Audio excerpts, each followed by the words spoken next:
Ideas, ideas, ideas. Everything begins with an idea. We've all heard of that before. Now, would you believe me if I told you that an average person has around 6,200 thoughts and ideas a day? Don't look surprised, even I was flabbergasted. Now, that's a lot of thoughts and ideas. And what happens to all of them? Do we really pay attention to most of these thoughts and ideas, or do they just disappear into thin air? Little do we know that these thoughts and ideas could lead to something big. But we don't pay attention to most of them. And when we do feel passionate about some of these thoughts and ideas, we don't try too much. Our typical mindset is, if it works, great. If it doesn't, it's okay. So I'm going to tell you about an idea that became successful. Take Facebook. Facebook is a very simple idea at the beginning, turning paper directories digital. And now, look at Facebook today.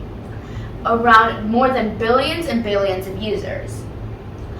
So the point is that no idea is too small. This is something I want you to think about the next time an idea pops into your head. Now let me tell you about my idea for a website and what it led to. Around 6 months back, when I was watching a show, there was a character and she was in high school. It shows her answering some questions from different people and they're anonymous. I thought it was cool and I'd seen something similar in Dork Diaries, so I just moved on with the show. I didn't give it a second thought. But little did I know that incident that I had watched would spike in my head around a month later when I was listening to a TED Talk. Now, I tried to ignore that idea. I thought it was useless at that point in time. But over the next few days, the more I tried to ignore it, the more it resurfaced. My idea was for a website that would help people who are not comfortable to speak about their problems could type it in this website and people from our school could give them advice. So over the next few days, the idea would just not leave me. I tried to focus on more important things like school. But there was just something about this idea that would just not leave me at all.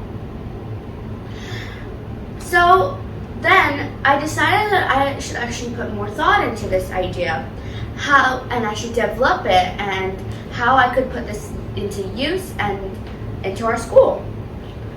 So over the next few days, I decided I could maybe start a website and get a template ready so that I can present it to my counselor.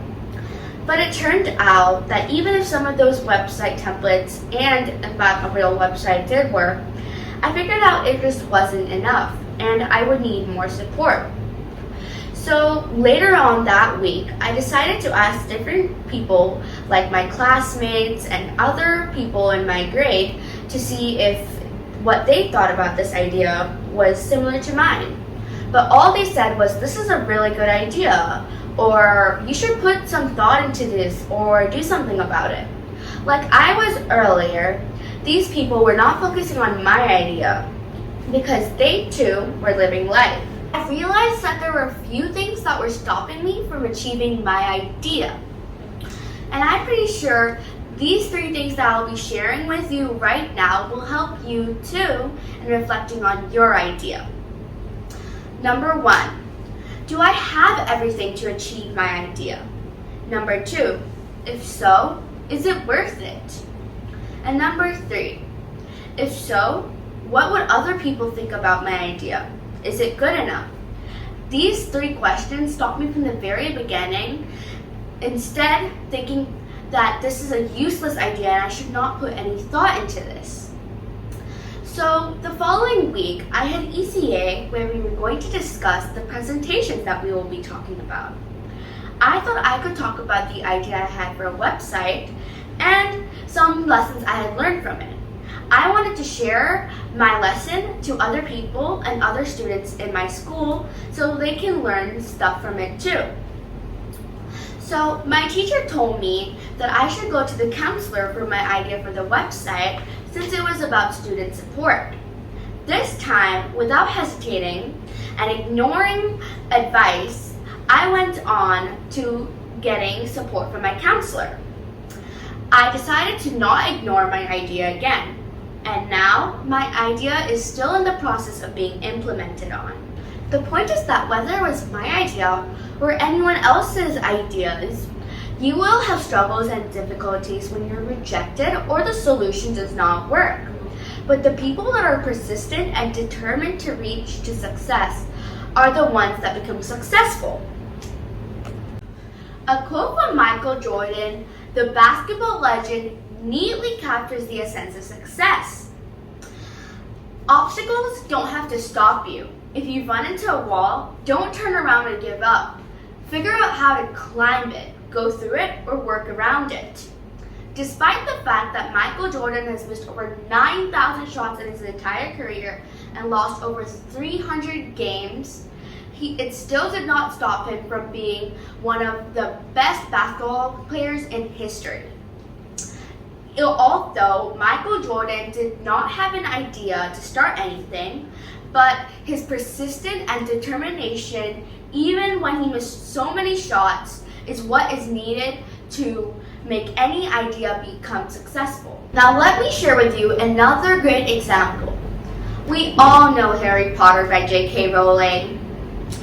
J.K. Rowling may be one of the most famous authors currently, but before she published the famous novels, she was depressed, divorced, nearly penniless, and trying to raise a child at the exact same time.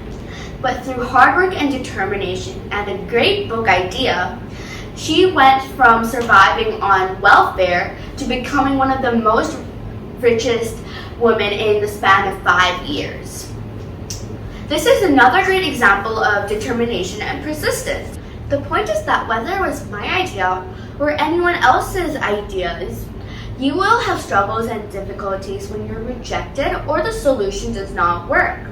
But the people that are persistent and determined to reach to success are the ones that become successful.